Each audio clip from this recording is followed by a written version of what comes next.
I'll start with every kind of just basic engineering disclosure, especially in security. I have compensating controls. My first compensating control is that I don't know whether to drink wine or coffee because of where I'm presenting from or where I'm presenting in. So maybe I'll do a combination of both. If my presentation is terrible, blame it on the wine. If my presentation is good, blame it on the coffee. Otherwise, we'll just continue on from there. Um, so I wanted to talk a little bit today about a concept that at least has been sort of new to me, which is really security performance engineering. I've looked at security for a really, really long time. I've been an attacker and a pen tester and all of these different pieces of the trade. And as I've started to get more familiar with the DevOps world, as I started to get more familiar with large-scale development pipelines and companies who are trying to operate at scale and at speed, I've realized that a lot of the things that I've been doing in security are really, really wrong. But first to kind of foray into that, I'm Chris. Nice to meet you. Those are my dogs. I have a wife, and those are our two little babies. We live up in the mountains. I really like snow. It just recently snowed here, which makes it really nice. I've kind of come from a bunch of different areas of industry. I started off at a large international law firm. We weren't necessarily protecting the good guys. I won't say we weren't protecting the bad guys either, but we were defending the tobacco companies, which you can only imagine makes for some pretty interesting attack scenarios, especially in the early 90s, when people were gaining access to information, not only just from physical means, but electronic means as people were starting to connect to the internet, things like that. Some of the work that I did there led me over to working at Sprint, deploying one of the largest 3G deployments in the world. Funny story slash super not funny story for anybody who remembers SQL Slammer. I remember SQL Slammer and the first day that it hit because on our cell network, we started to see these bills for customers in the hundreds of thousands of dollars, and we hadn't even turned their service on yet. And what had happened was various different pieces of Slammer started kind of propagating themselves over 3G networks right as we were starting to deploy them. So we got, today it's called threat intelligence, but at the time it was just pissed customers. Anyway, being able to move from large scale carrier networks and kind of innovating there, I took a stint at KPMG to try and understand, not only how does the legal system work and how do carrier networks work, but really what does security look like from an audit standpoint, from all the people who are out there checking the boxes, trying to make sure somebody's staying secure and stuff like that. What I quickly found out is I was much more of an engineer than I was somebody who could wear a button down, as you could see. So the ability to tick and tie and carry around 7 different colors of pencils and pens in order to show a tick mark legend of whether a compensating control or a regular control was valid in order to surface the condensing control that existed inside of the requirement was something that I really simply looked at, and I was like, oh, well, if you're trying to assess their passwords, why don't I just own all their boxes and then I'll figure out if I can crack their passwords or not, and it'll be way faster than asking all these people questions. We didn't necessarily get along, but I did learn a lot along the way. So I transitioned from KPMG out to a company called Alternative Technology, which became Arrow Electronics, big $12 billion distributor. And while they sold firewalls and all these different products and all this other stuff, what I was in charge of was selling services. So everything from deployment services of the hardware that we sold, the security, the software. It was kind of around the time that they made the really crappy TV show about us breaking into stuff, which I won't go into unless you really want to ask questions about that, but it was terrible. So don't watch it. But nonetheless, we were talking more about this kind of idea of active red teaming, the ability to go kind of full scope on people and really start to bring the security space into what we considered kind of common adversarial testing. That led us 12 years ago to starting Laras. Laras is really focused on the idea that we were going to be any level of adversary that someone could suggest. So whether it was a nation state adversary, whether it was the generic script kiddie, which is usually kind of like my job because I suck, but or if it was the innovator who was bringing 0 days and new research to the market, what our job we wanted to do was really be the sparring partner and coach for people. So that's really what we founded the company on. Obviously, we do things, like pen testing, which I think everybody probably has a connection to. We do things like AppSec when we're looking through code and trying to get an understanding, both from all the different color of boxes, whether it's SAST, whether we're trying to rip apart some new piece of hardware, or whether we're just looking at the source itself. We do things like social engineering. Um, Granted, not always the greatest at it, but at the same time, being able to use that as one of the facilities to get in is one of the metrics of the program. Not only do we have to deal with defenses on the electronic stand front, but we also have to do it on the physical. We also have to do it with the people. So we try and take that holistic kind of approach. Um, as a requirement, we do risk assessment here and there, whether it's ISO standards, whether it's GDPR, where it's BDSG. We have a number of international standards that we support, and all of you who have gone through the hell of trying to maintain compliance standards, I'm sure we could have either, let's see, a coffee or wine to determine whether we get along or not. Uh, and then, finally, we do a little bit of incident response here and there. Obviously, being testers and getting an understanding of what you can do when you're getting into an environment, where that goes, how it gets there, and then what the impact of the environment is, leads us to have a fairly good team of incident responders, whether it's reversing malware, being able to, adhere and kind of respond to the situations. I think one of the fairly unique things about our business is that we also try and take into account physical security. Here you can see an appropriately guarded physical security system. This, yes, was actually from a client site. No, I won't release the name, but it's somebody that everybody probably knows that it's a global organization. Um, Nonetheless, not only do we do physical walkthroughs, being able to help people with camera placements, blueprints, getting an understanding of wall thickness, everything from explosion resistance all the way down to the ability to pick something. But we also do full scope red teaming. That ends up being the thing where you try and sneak into the building and you get there and you do all these cool little hacks and defeat RFID and clone somebody's badge and end up in the rafters, and then you end up like this, falling through the rafters because you slipped on a piece of electrical conduit, and your friends take pictures of you because it's hilarious. This is actually a real shot from Jobs. We've also gone through and deleted some of the other pictures that probably aren't great for everyone. But as you can imagine, doing this type of work isn't always the most elegant thing in the world. Now, when we think about overall security, we look at it from a lens of kind of three different circles. We have the electronic lens, we have the physical lens, we have the social lens, and every single little piece of that has a new attack surface that's associated with it. When we first started out the company, and I'll take this kind of 12 plus years ago, we were really driving home the effort of we need to be able to test all of these things, right? We need to be able to test electronic. We need to fully test physical. We need to fully test social. We have to be able to get a solid understanding of really what our resistance level is so that we can try and resolve it. And the one thing that I figured out, and this is 12 plus years in the making, is that I was totally wrong.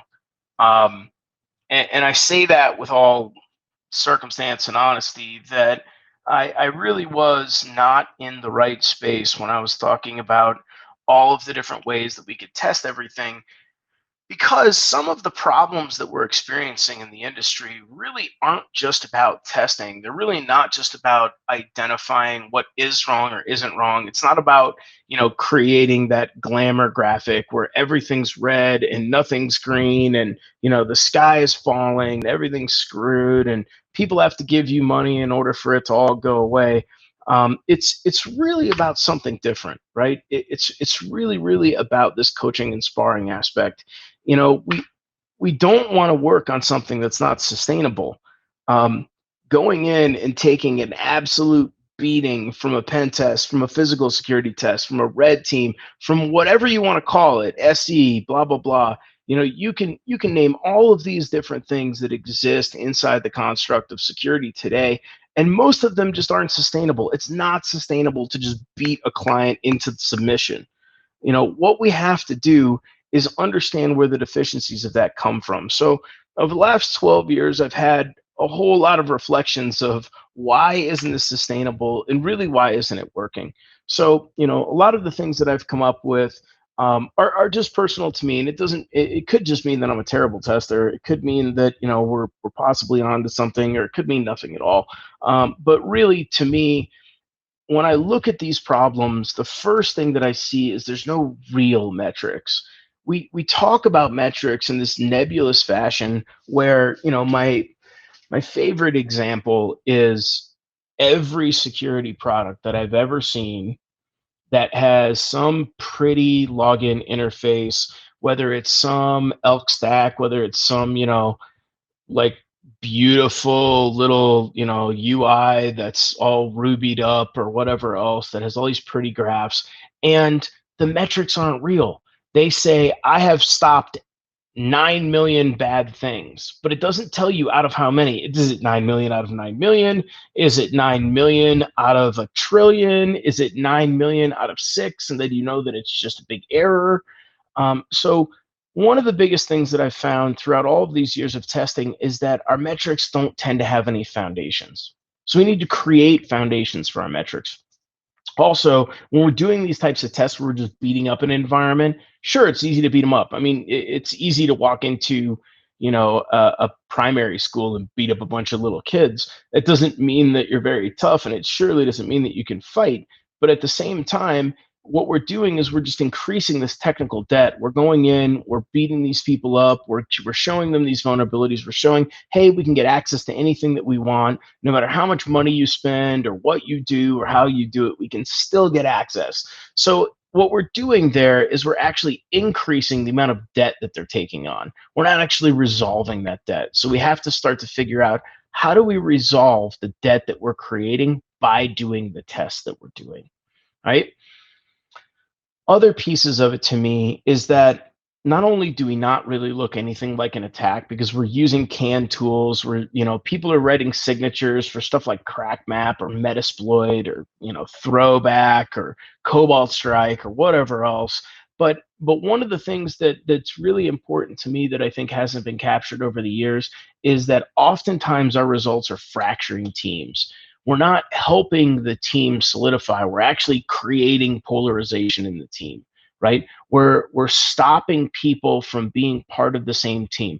When I look at my job is to try and improve a company's security. The defense team is trying to improve a company's security. The CISO, the CIO, the CTO, all of these people have charges. Maybe it's not the same way, maybe it's not the same language, but all of us at the end of the day have the same feeling that we really want to get our paycheck, because if we don't, it probably means that the company got owned and we're out of business. But not to be selfish, we also want to make sure that our customers are protected, our products are secure. I mean, how many people in here are working with a product set that could directly affect a human life tomorrow? I mean, that's a pretty big motivator in order to try and get our jobs done. So we don't want to load up a bunch of debt, fracture the team, and make people angry at each other. We want to be essential to the organization. We want to be the glue that ties all of these different services together. And the ways that we've done it in the past don't seem to do that. So we've had to try and reimagine, what are we going to do in order to try and be that positive force of change that we've always wanted to see, but never really understood how we're going to do it. So we start off with, magical catchphrases, right? Defensive improvement through adversarial simulation and collaboration. I am sure that translates absolutely terribly. It means nothing, which is probably what it means to the rest of the security industry. But what we started to do is we started to work with companies like MITRE, and we started to say, okay, let's build a common database. Let's not treat it like a bingo card or anything else. Let's try and say, here is a single source. Here's a thesaurus. Here's a dictionary that exists of attacks. And if we could make that single dictionary, then both offense and defense could look at that dictionary and both work from the same language. We could say, oh, DLL injection. I didn't have to talk about it across 20 operating systems or all these different functions or whatever else. I could look at a single TTP and I could say, let's together work on this. Let's figure out what control is going to hit it. Let's figure out where the artifact is going to come from. Let's see how well we do against it. Let's get some actual measurement going on. So what do? We first do a defensive controls inventory, right? This is the biggest thing in everyone's magic. I'm going to get on the MITRE train attack, framework horse. This is the biggest thing that they miss. This is the biggest thing that stops the success of most organizations is they don't do the homework needed in order for the attack taxonomy to even work. First off, what you have to do is be able to take attack and then take every single one of your controls and map them over attack. So just like, granted, this is the worst Excel spreadsheet ever. I get that it just looks like a unicorn puked on it. But what we want to try and do is we want to look at each one of these areas and we want to think, where should I see the artifact? If I'm doing the injection, if I'm doing privesc, if I'm moving laterally, if I'm moving laterally, could I see it on the host? Yeah, sure. I could see if somebody's using WinRM or WMI or PSExec or whatever else, but could I also see it with my east-west traffic tools? Could I see it on my router switching environment? Could I see it with other inline things? So we want to overlay all the possibilities of where we could see these artifacts first, right? Because then that's going to give us a good idea of where to look and how to look. Then we want to try and score ourselves. So we go through the mechanisms, we score ourselves, we get an understanding of, all right, from an offense perspective, I can do this. From a protective and detective stance, I can do this. Maybe I'm level 4 at protecting against it because ClownStrike or whatever else product that I have in my environment automatically blocks it. But maybe I don't really have the detection capabilities because it just automatically blocked it, but it didn't tell me that it blocked it because I need to know that, right? So we're going to start grading each one of these different tactics and get an understanding of what the level of reliability of the control is, right? Now, those of you who have done performance engineering are probably starting to go, oh yeah, this is pretty simple stuff. This is how we manage servers. But people in security haven't really figured this out yet. So we start to look at, all right, what's the maturity of the breakdown? Is it innovator controls? Is it novice controls? Are these things that are done by script kiddies? Are they done by like the APT ninja actors? Is it like fancy pink flamingo? Is it something else? What are we really doing inside of this, right? So we can measure not only the controls, we can measure our coverage, we can measure the tactics, we can measure the way that they're detected, we can measure how long it takes to detect them. All of these things are pertinent measurements to understand how our program is performing. So instead of just, yeah, I blocked the bad thing, or no, I didn't, we want to increase the amount of reliability. We want to increase the definition of those controls. And when we do that, we start to realize, well, this is cool. It might work, right? We might have a bunch of new findings. We might be able to give a bunch of effectiveness data back. We might be able to make speed faster in the environment. We could create, social awareness because we're doing these things and people are either seeing that we do or don't catch them, or we do or don't detect them, or we could automate them, right? We have this whole backlog of wonderful magical tickets that we could work on, as well as things that were kudos to all of the money that we spent in the security program. Problem is that it's just kind of the surface, right? Like we're just looking at a single TTP. We're not really measuring the entirety of the program. So we start to measure. We go, okay, this is what I measured. I measured a single tactic, and we go, well, what's next? So to me, I have to look a little bit backwards at how are most programs measured, right? We measure our programs from compliance. We measure our programs from, how much budget we have, how many people that there are. We measure the program based on like how good we are in comparison to our peers. Which, not to get me started, but I think that that's just such a funny question to ask. You ask a pen tester, how do we rate against the other people that you do pen testing against? And you're like, oh, well, I own you also. And they're like, yeah, but is that good or bad? Or like, well, I didn't own you in the first 2 minutes, so I guess that's better than somebody else that I owned in like 2 minutes, but not as good as somebody that I owned in an hour. But also, it just took an hour to break into a big company, so I don't know if that's good or bad. I think we have to kind of reframe what is good and bad. How do we measure it? What are the different scales of that? And not get into this. How are we doing against our peers? But really, what are the trends and how are we going to look at? Some of us measure ourselves by the pew pew maps of like how many things are coming at us, and some of us use the magic term risk, which I think is hilarious because if it took the Japanese 3,000 years to make a word to relate to risk, you obviously know that's a fairly complicated topic, whereas everybody else just sort of throws it around. We don't really have a good definition of risk. Everybody's definition tends to be different. I mean, surely you're not going to use the CISSP like whatever the annual rate of occurrence by the loss expectancy. Because what you're going to call the hacker and be like, hey, how many times are you planning on hacking me this year? And I'm going to throw that into my risk formula. It's just not reasonable to use. So we need to figure out another way to measure ourselves. So in comes the idea of just general security performance engineering, right? We want to make sure that the stuff we're spending money on, the tools that we have, the people that are in the environment, the things that we're doing, the controls that we've implemented, all of those things are working effectively. Now, they can be working at a very different degree of effectiveness, but all of them have to be working in some case or another, or we have to either substitute the control or reformat the control or make something else that's going to be able to compensate for that control. So I give out the what is security performance engineering? It's a way to empower the program. It's a way to scale the effectiveness. It's a way to get data.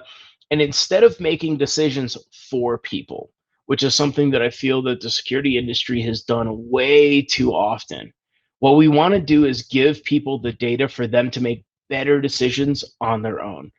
I'm not interested in making the decision for them anymore because at the end of the day, then they're like, Chris, you screwed my security program up, and it's not me.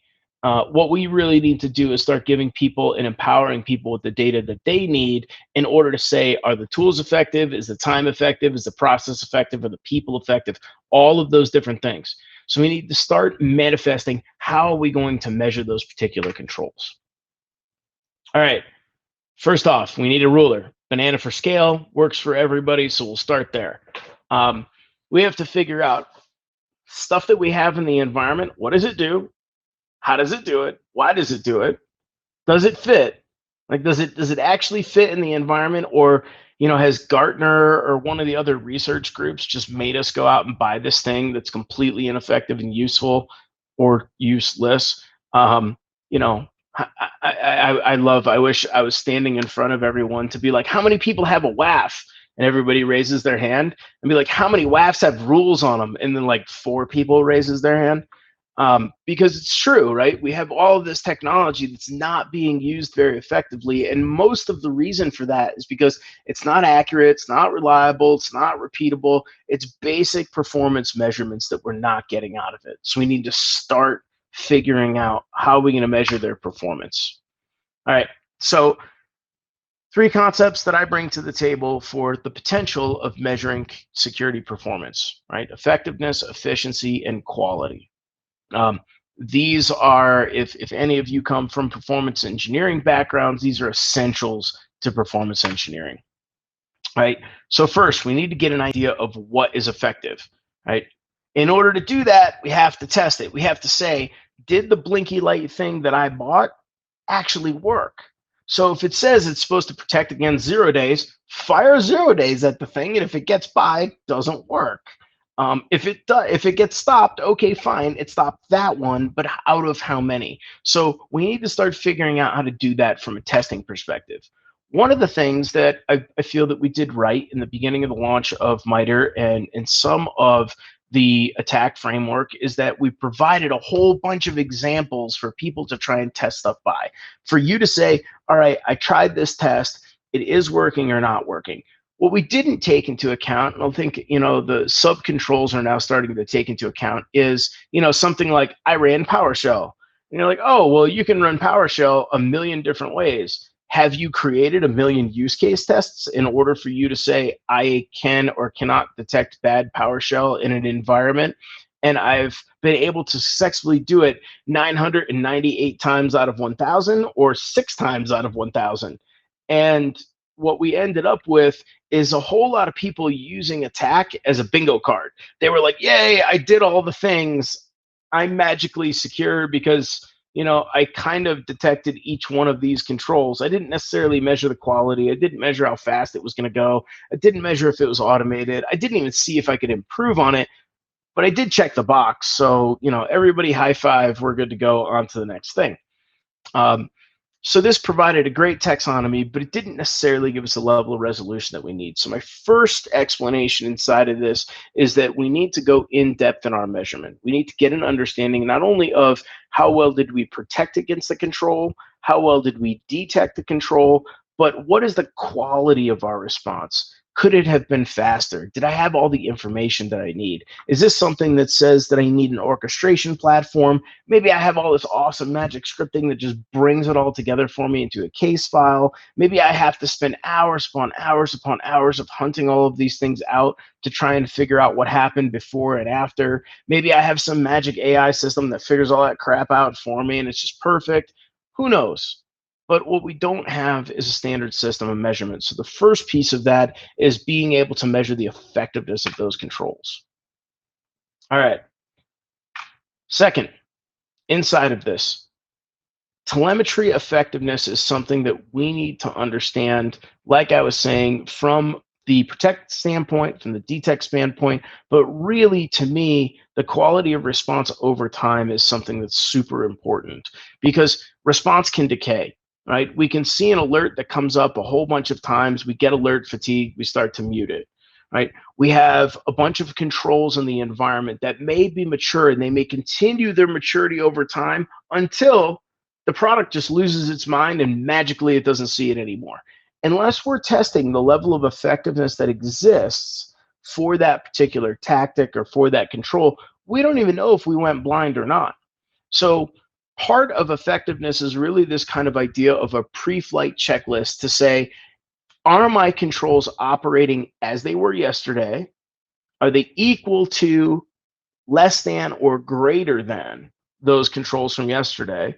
And can I perceive and or predict what those controls are going to look like tomorrow? And if I could do that, if I can say without a doubt my controls are operating as well as they were yesterday, and the things that I am going to do today are going to improve the level of control. So if someone measures it tomorrow, they will show a noticeable increase and or difference. That will immeasurably change the quality of our security program, right? So we want to be able to account for things like decay. We want to be able to measure when something catches a bad DAT file. It may be simple, it may not be simple, but certain things like, oh, well, magically this rock star researcher left this security company that we invested all this money into. For some reason, they're not catching all these bleeding edge techniques anymore. I wonder why. Now, the only reason we're going to know that is because we're testing those techniques. But if we're not testing those techniques, we don't have any direct corollaries to understand if the product life cycle is decaying. Maybe that's something that now needs to come up for a refresh. Maybe it's something that's in our target state architecture that's going to give us 3 or 5 or 10 years down the road. It's going to say, look, we got to start transitioning away from this unless they start to catch up. Or maybe we need to give our vendor a little poke and go, hey, y'all, look, you used to catch this stuff and now you don't. What happened? Is it because your research team's dead? Is it because I'm getting the wrong thing? Do I have to buy some other magic second degree license that makes me pay more that now starts to see it? Is it part of the product line, or is the product decaying and I have to start switching off the product? So these are all hard facts that people can use to determine the architecture of the program, the quality of the program, but we don't have to decide for them. All we have to do is provide them that data. I hope I'm not just like talking on mute because it's so weird not to see people. Anyway, um, quality. Yes, we did a thing, but how good did we do it? This is probably me in my talk this morning. It's 2:00 in the morning, and I'm trying to figure out how good it is or isn't with any type of measurement or feedback. So I have to rely kind of on quotes here. Two most important things in any company do not appear in its balance sheet: its reputation and its people. Those are things that are about quality, right? We have to understand that not only are we here to just provide data and just tell people, yes, you see it, no, you didn't, but we have to understand what quality really is, right? Do we have a way today to measure the quality of our EDR, the quality of our firewall, the quality of our NetFlow, the quality of our alerts? Or do we have a way to measure the quality of our response, right? These are some of the things that we have to start looking at in order to give the right metrics. Now, when I think about metrics, I think about all these super gangsters that are just DevOps heroes, right? The level of measurement that exists inside of highly functioning DevOps pipelines is absolutely incredible to me. When I think about that, from how well are we doing as a security community at measuring the quality of what we collectively, me, what I'm delivering, whether I'm delivering a pen test, whether I'm delivering defenses, whether I'm delivering, detection engineering, whether I'm delivering DLP, endpoint, blah, blah, blah, blah, but we could go all the way through it. Have I been able to show people the quality of what I'm doing? And that's something that I believe that we've really slacked on, right? We haven't been able to get to this idea of how many commits that we've had, how productive we are, how well that those commits have improved the environment. We haven't transitioned to the idea of performance quality engineering. What we've been doing is this kind of binary method of it's either secure or not secure. Oh, I blocked it or I didn't block it. Not I blocked it 10 days out of 10 days, or I blocked 700 things every day for 365 days consistently, right? Those are those types of metrics that start people to understand quality and they start to feel quality. And when we look at the word security, security is a feeling. And I know I've said it a million times, but the words security in every single language do not point to a computer. They do not point to the ability to not be able to jump ESP. They don't be able to look at anything else, but what they look at is how does it make you feel? So we need to be able to give people things like proficiency based on the tool, based on the alert, based on the type. We need to be able to understand training and how that translates into the environment. If we're weak on a certain type of control, I mean, I know that some people might have a problem reversing one language versus another, or dealing with packers, or dealing with, alternate data streams inside of protocol analysis. All of those things are things that we can do tests on. We can feed it back into the loop. We can give performance metrics, and we can go, Defender 1 versus Defender 3. Defender 3 is really, really good at this one thing. Defender 1 isn't as good. So let's get Defender 1 training maybe from Defender 3, and let's start routing tickets the right way. Let's improve the overall quality and delivery. All right. Finally, we have to look at efficiency. Right? If we can show that we're delivering a quality service, if we can measure the metrics and prove that it's working, we have to start to gain efficiency. So when we get to this idea of capability maturity, once you get all the way up at the highest levels of capability maturity, you're no longer trying to replicate the process. You're trying to tune and improve the process. We're not getting to, can I build a car? It's, can I run a Formula One team? Can I make myself a millisecond faster? Do I have to re-engineer a whole steering assembly or a whole wheel assembly just to get a fraction of a second faster. And that's the thing that once we get to this level of performance engineering and we get to be able to feed these metrics back into the program, we really start to get to look at, does our architecture support the continual growth of the organization? All right. So I'm sure you've probably seen these goals before, right? But you have the sort of effective and ineffective and efficient versus inefficient, right? The idea that what we want to try and do is be able to have something that has a high ROI, but is also cost effective, is the magical unicorn situation. And the only way we can really get to that situation is by having enough metrics to demystify what is maybe unimportant but seems important, or maybe something that is super duper efficient, but it really isn't very effective. Now, this conversation, these four squares have caused people to buy so much crap in the security world that I can't even imagine, right? It's just there's this overwhelming amount of products that are sold because they claim to be very efficient, but they're not very effective. They claim to be super, super effective, but they're not very efficient.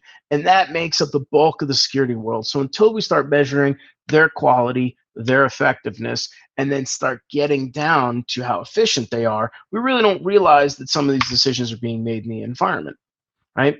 So efficiency telemetry to me is something that is really a service level indicator. Now, anyone who's done performance engineering, this is mainstay for you, right? Availability, latency, durability, the ability to have coverage.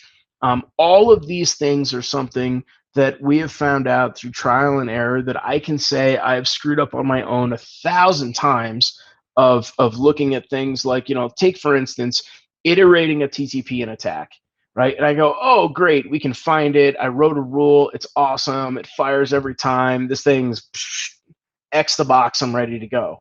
And then I go, oh, okay, well, take that same TTP and replay it on every single VLAN that exists in my environment. And magically, all of a sudden, the thing that was 100% totally awesome, patting myself on the back for it, sucks. And I only caught it like 2 out of 40 times. Now, why? Well, there's a myriad of reasons. The log forwarder was down. I didn't have the right tools in that environment. There was, some type of gremlin in the machine. Somebody made some ACL that made it like not forward anymore. It didn't run. I couldn't connect to the host. The host freaked out and died. There's like all these different problems because I wasn't moving it around enough to really test the durability of that control to see if the efficiency was really there. So one of the things that we start to do is once we start looking at efficiency, we start saying, all right, I got my idea of quality. I've been able to understand that. Can I tweak it? Can I make it measurably better every time I iterate it? And can I iterate it in multiple different areas and facets in order to use that iteration, the geography of that iteration, to make it better? And that's something, whether it's an external influence, whether it's an internal influence, whether it's error rates. I mean, how many times have we gotten to a point where we correlated that the reason I missed a signal, the reason that I missed a problem in the environment was because one piece of one of my log forwarding in the chain happened to have too much CPU utilization at the moment that it needed to log the event, and then the log forwarder overwrote in between that time that it needed to get to my SEM in order for my alert to hit my console. I bet that if you guys have been doing detection engineering for quite a while, you have found that problem before. But until we start testing that regularly over and over, we can't really make enough case back to the business to say these are efficiency controls that we need to be able to manipulate in order for us to get to a point of having solid detection engineering, having solid efficiency, being able to feed back to the program and showing them those net positive improvements.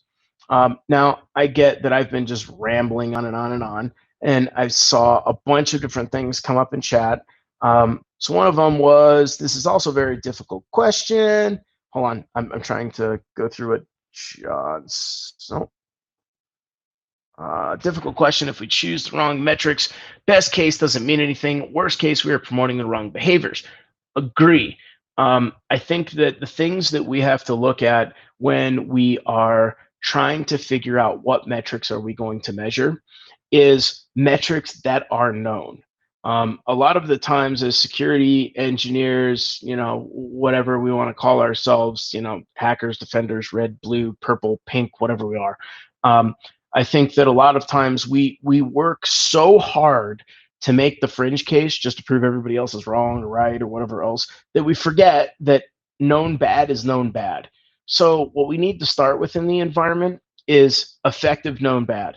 And so we can replicate those things and we can understand how that relays across the environment and we can start making our use cases. And as we start to bridge this identity of known bad versus kind of bad versus every once in a while is bad, it's really something where we're using to expand the control base. So, let's say you started with something like attack. What you'll find is you're going to go through attack and, half the controls are going to be known bad. The other half of the controls are going to be things that you found that your environment does that people actually use in the environment. I mean, yes, guess what? People still use net commands and they use them legitimately. Now, yes, also attackers do, but people also legitimately use them. So we have to understand kind of the level of durability and that kind of elastic resistance for us to get an understanding of what are the things we're going to measure, what are the things that we know at a reasonable degree of certainty are bad, and then start expanding our data set from there. And as we start to expand the data set, we start to disambiguate the data set, and then we can start training these different learning engines and stuff like that. But we have to start with something that is measurable, that's repeatable, and that we can tune its level of effectiveness. All right.